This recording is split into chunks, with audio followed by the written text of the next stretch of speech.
Hello, everyone. It's Atsu from Esports Africa News, and today we're doing something I've always been passionate about: connecting diasporan Africans to the continent.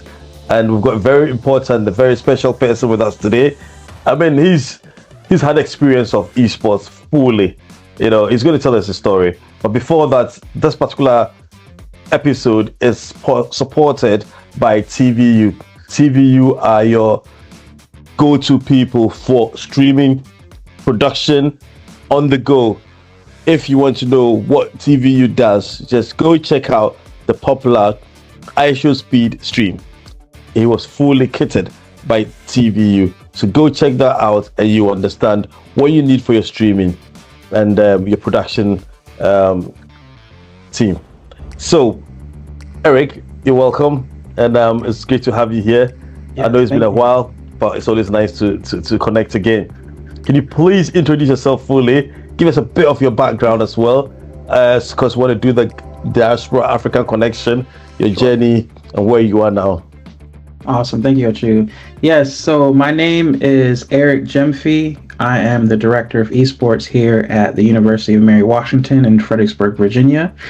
The background of myself personally, I went to Shenandoah University, pursued my degree in Esports Management. So after a few years there, actually while I was going to school there, I was able to make the connection back to Ghana with the various esports federations and different organizations out in Ghana, because my father is from Ghana and from Kumasi. So there's where my connection back home lies. And I'm actually traveling back to visit my family for the first time in Ghana. So I'm very excited about that. But yeah, it's been a wild ride and I'm enjoying every second of it. Now, I appreciate that. Thanks for that. Because I've always been passionate about the diasporan Africans, because I keep saying that we are the 55th country in Africa, because the number of us outside the continent could actually form a whole country, and that's why it's important that we connect ourselves and also contribute or support or engage with everything that's happening on the continent. So, and it's great to know that you are in esports fully. I've had the privilege of living in Ghana, so I know I've got perspective from Africa, and I'm privileged also live in England, so I've got a perspective of the West. So for you, I want you to tell us how esports in your life looks like as the director of esports at a university. How does that feel like, or what do you do daily that's impacting? Sure. Yeah, esports has come a long way in the past 7-8 years. In the collegiate space with the universities, it's to a point now where it's a viable outlet for students to pursue education. There's a lot of schools that give scholarships or some sort of financial aid to pursue their degree while competing in esports. Our school has merit scholarships for academics, and we're working on other avenues to kind of entice more students to come. And the cool thing about it, like for myself, I have an academic degree in esports.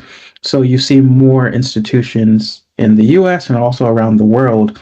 I think in the UK, they're starting to roll it out as well with academic offerings. My school in particular is rolling out an esports certificate in the fall. So the thing about I've learned about gaming in the esports space is it's always constantly changing. It can change from 1 year, it can change in 2 months. A new game like Marvel Rivals can come in, and then everyone jumps off of Overwatch and jumps onto Marvel Rivals, and then they realize they like Overwatch and they jump back on that game. So it's fluctuating so much, right? Running an esports program has been a really good experience. It's been eye-opening. I've learned a lot in my first year. I'm running into my second year now. And really, it's just like managing a lot of personalities, managing a bunch of different teams, and making sure they all have what they need, and then making sure the program prospers. I think a lot of places, the universities are seeing as if it's a viable place to put resources and to build. And a lot of schools are seeing success. So now you're starting to see a lot more universities jump into the fold, right? Day to day, really running this program, I've kind of taken cues from my alma mater, my school that I graduated from, and my mentor, who was the director at Shenandoah, but is currently at Syracuse University, which is one of the biggest schools in the U.S. Um, and I've kind of built the program around that, through various sponsorships like Genji, which is a tier one organization in South Korea. Oh, that's nice. We have a sponsorship with a local baseball team and different things like that. Baseball team.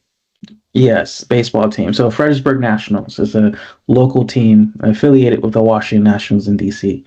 And, to kind of grow the program and build more awareness, and that's part of my job, and also recruit players. So really getting them here and then getting the right resources, right? So my philosophy is always, rather than trying to have one person coach 9 different teams, because currently we have 9 different titles in my school, I would rather have specialized coaching per title. And I think as we progress as an industry, you're going to have to, even on a collegiate level, get very pro level or tier 2 type coaching for a lot of these teams if you want to be competitive and also attract, recruits to your university.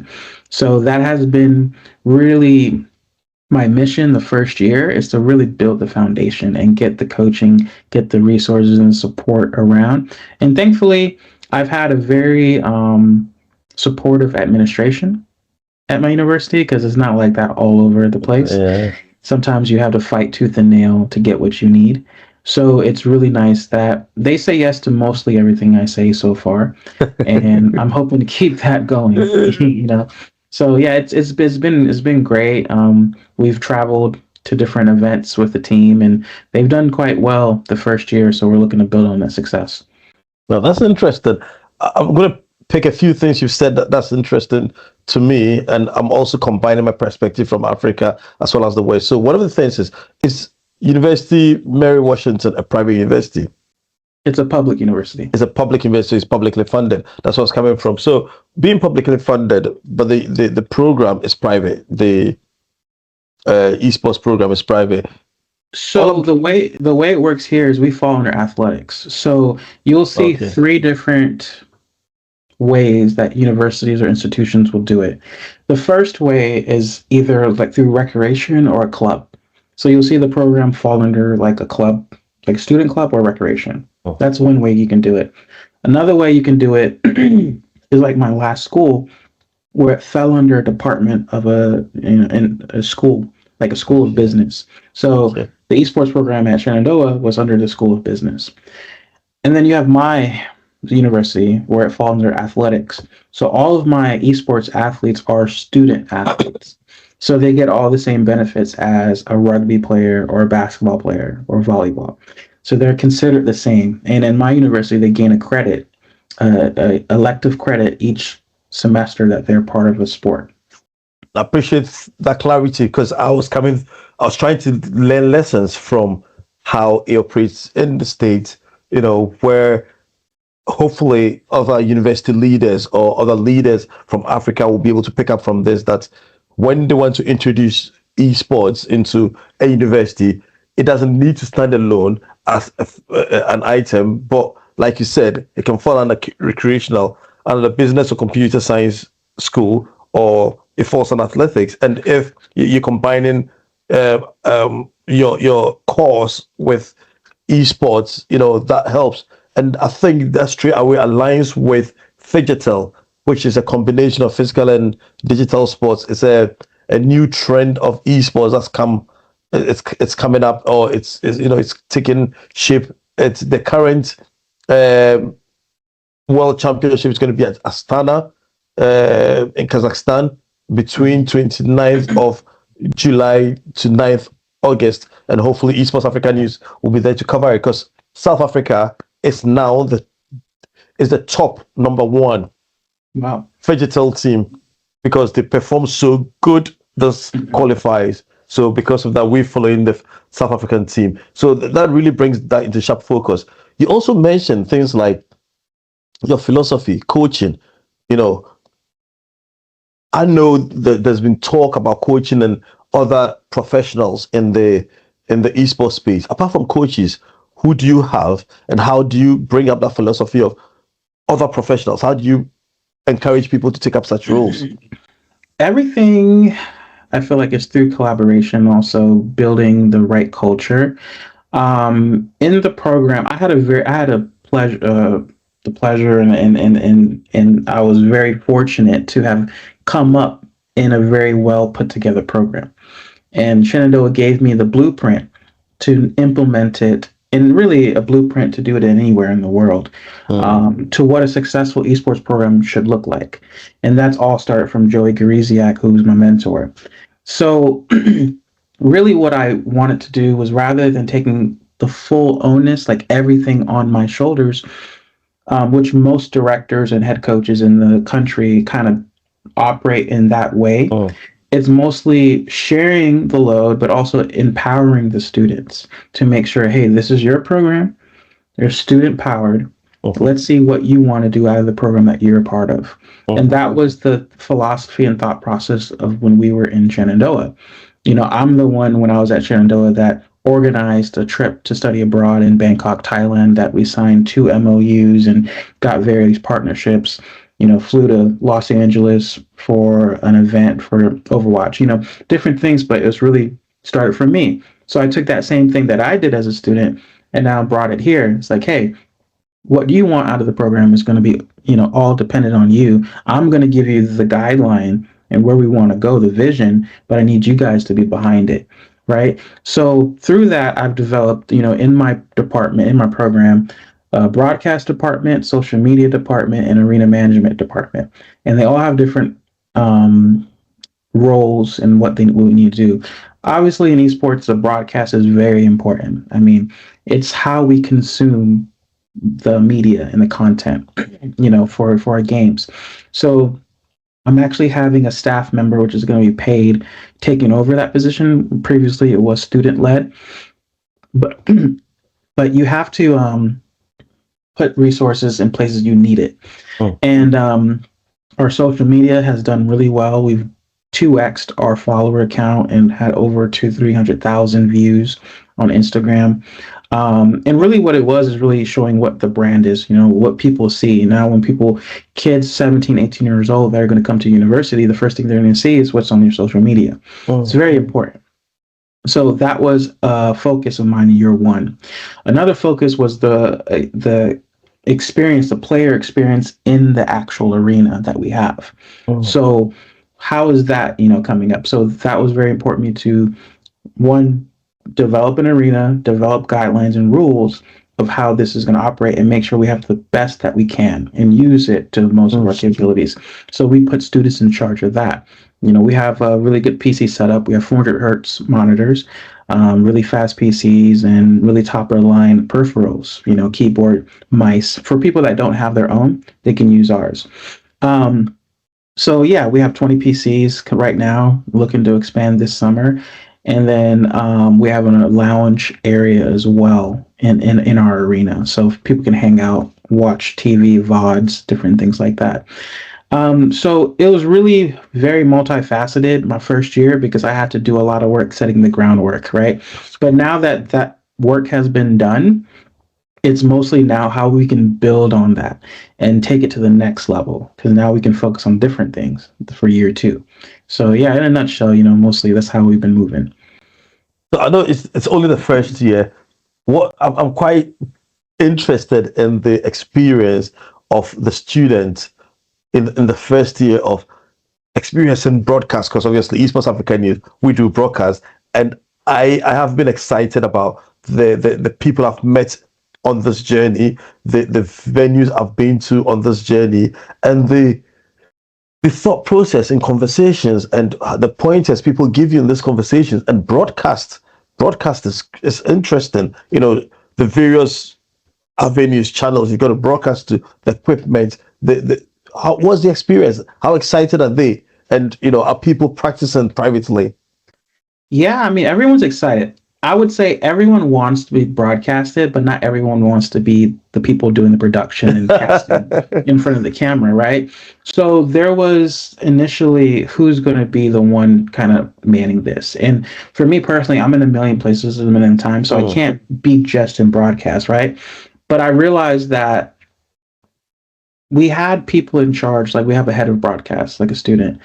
And if they would graduate or move on, we would lose. There'll be a little bit of brain drain there, especially with us using vMix, which is a professional grade software. We don't use OBS. We use OBS sparingly just to do certain screen captures, but we operate off of vMix because I wanted to make sure that they had the pipeline if they wanted to pursue it professionally. So that in case we had to buy a lot of new stuff, mixers, we have Audio Technica headsets, we have green screens, we have Elgato lights and everything like that, just to make sure everything is as much as we can. We have a virtual setup as well for our table on screen. So we've done quite a different things, and now with this year too that we're going into this next coming fall, we're going to have a full-time staff member for that. So the students have always really been excited, and we've had maybe 4 or 5 students that really kind of were the core of the broadcast team. And now with the staff member coming on board, we're hoping to have more of a connection through broadcast and social media. There was always a little bit of a disconnect there before. So now hopefully that can be more seamless to where we can transfer that content to social media and create more engagement. But with the broadcast, it's been great. I'm very excited and thankful for what we've had and what we're going to move into for this upcoming year. Now that's interesting. I'm looking forward to, following and engaging with your team. It would be nice to have some, collaborative broadcast. Especially as we travel across various African continents, various African countries, not continents, African countries, and then international areas to cover the African teams. To have that collaboration. It will be interesting to see what the kids can make of an international feed coming over to their studio or their setup and see how that will pan out, and vice versa. We can pick up their teams. What teams do you have in terms of your esports structure? Sure. So the US and then you call NA, we're kind of focused on a few titles, and the core titles, we have 9 total teams. We have 4 core titles. Our core titles is Valorant, League of Legends, Rocket League, and Super Smash Brothers Ultimate. Okay. So those 4 titles, you will see across the board, and even in high school settings. Okay. Those are the best teams to recruit for because they're the biggest player base. Our second tier will be more so like Overwatch, Marvel Rivals, Fortnite, Rainbow Six Siege, those type of games. I know I'm missing 1 or 2, and we do have a chess team. We have a chess team as well. So I think that's actually 9. So I think I hit all of them. Well, that's interesting because I'm looking at the kind of games, and I think every region, maybe continent, country, has got some, interest major. Because Valorant, yes, Rocket League, yes, in Africa and majority of the African countries, but League of Legends, Rainbow Six, chess is great. But I'll be interested. The reason why I asked this is to try and see the games that you play most, the ones that are connected to most African countries, and see where we can have that dual broadcast or collaborative broadcast to see how it pans out. We can talk about pings and connection. We can talk about screens and gadgets. We can talk about language and production setup. Yes, that was always one question I've always had, because I knew most of the servers are always set up either, of course, NA or EU, or maybe somewhere in the Middle East or North Africa or in South Africa. So maybe a lot of players for some of these games, I'm not sure if it's changed recently, like for Rocket League or League of Legends or one of those games, Valorant. if they have better ping now, because that's always been a thing of how do you play if you don't have a server close to you. Yeah. I also noticed you didn't mention any mobile games. Do your teams? Yeah, with my time in Southeast Asia, Thailand being my favorite country, um, I've been in that region so much that I realize how big mobile game is in different regions like Latin America, Africa, and Southeast Asia, where it's king. Mobile games haven't really taken off in the US, even though they're still widely played, mostly played casually. Like you'll see moms, kids, everyone playing mobile games. It's still on everyone's It's not phone. in esports. It's not an esport in the sense of we have Wild Rift, we have League of Legends Wild Rift, but it's not like Arena of Valor in Southeast Asia, right? So Free Fire, PUBG Mobile, there's so many games. List goes on and on. Africa is big on PUBG Mobile. Right, but it just is not never really gotten traction in the US, and people like flashy things in the US as well. So either Valorant and these type of games, and there's actually the difference I would say mostly is the resources are here to where it's still accessible for someone to get a PC and play these games. Where in Southeast Asia or Africa, getting a PC setup is maybe out of the question, but everyone has a phone, right? So Makes it I easier. think yeah. Well, that's interesting. Like, because the culture, why is that? Say, let's go back to the future of esports. I mean, you are in education, and you are looking at. I'm liking your structure because from the way you spoke, I'm liking the idea it's connected to physical sports, and so people are developing in a certain trajectory on that.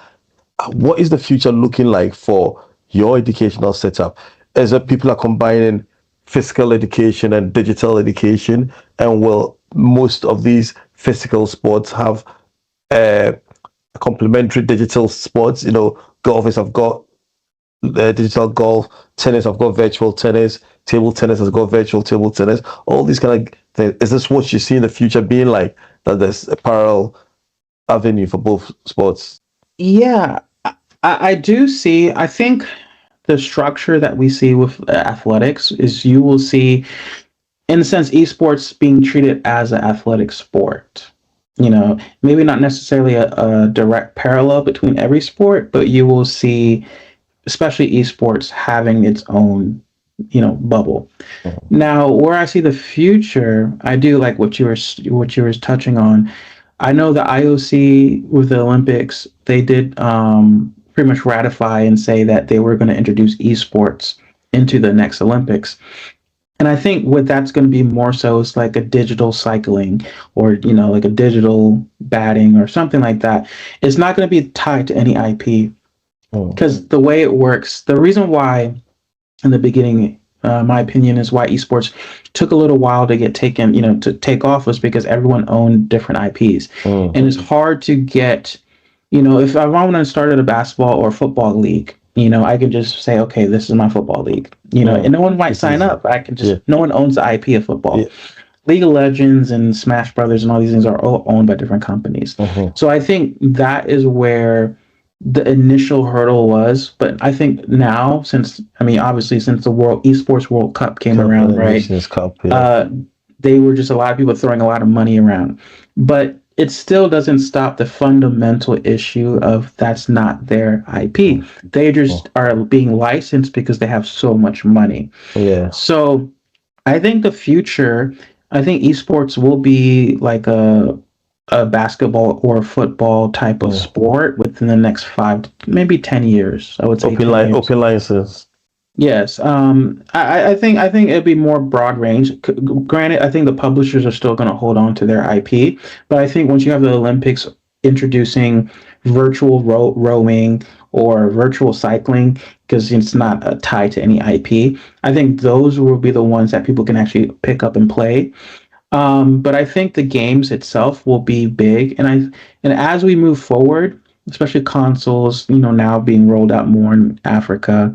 I think more people have access to games. And I really hope that mobile gaming will be more worldwide. I know it's already big in a lot of places. But I think more support from publishers to needed regions like Africa to make sure that they also have an equal footing to play whatever game just as much as people in the EU or NA.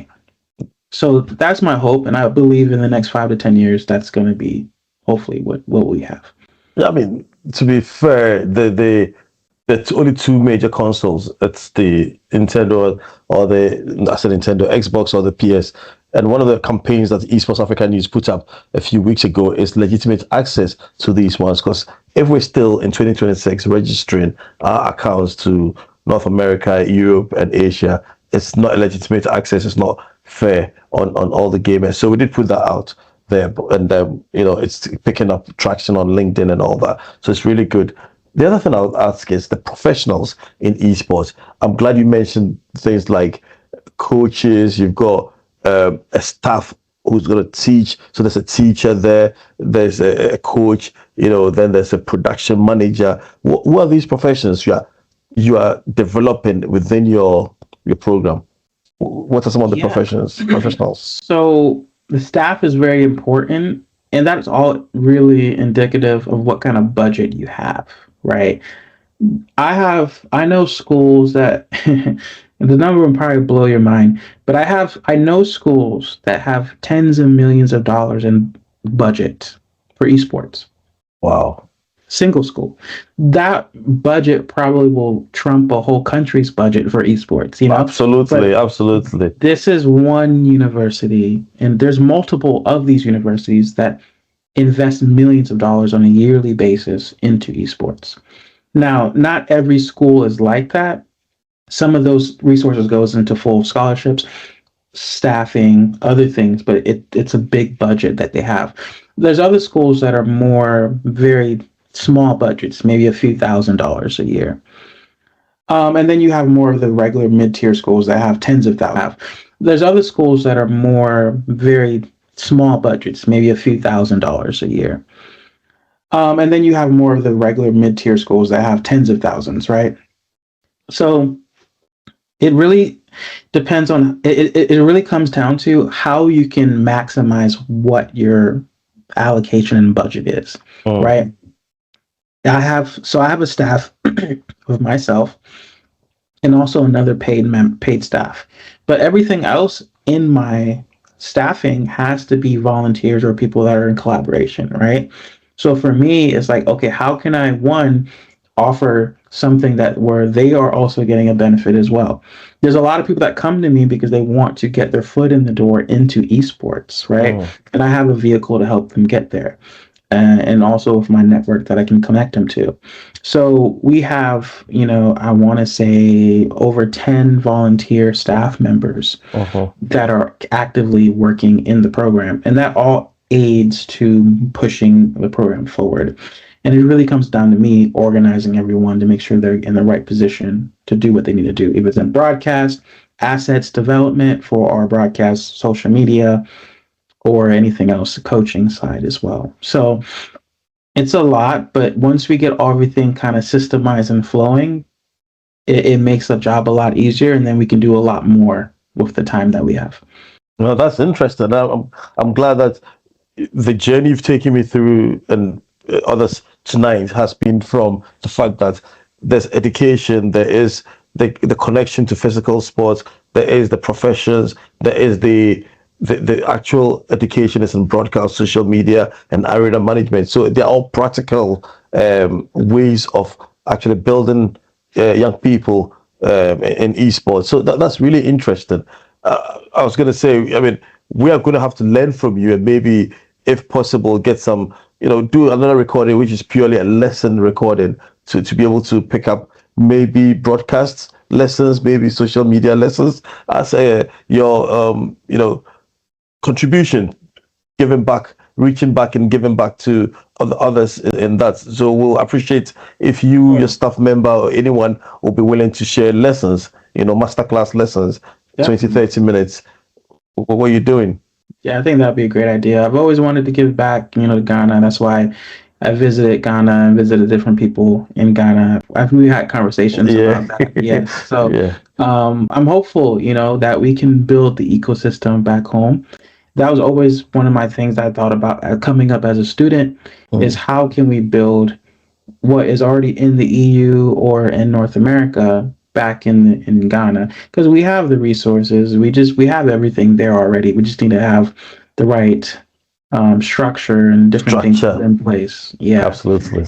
And then having the right buy-in from the right people in the university space and other spaces. And I think we can do exactly what all the other regions are doing. Absolutely. No, Eric, I really appreciate your time, taking time off your busy schedule to spend time with us. Obviously, time difference and all that. Really appreciate your time, and thank you for making it. Yes, thank you for having me. I really appreciate it.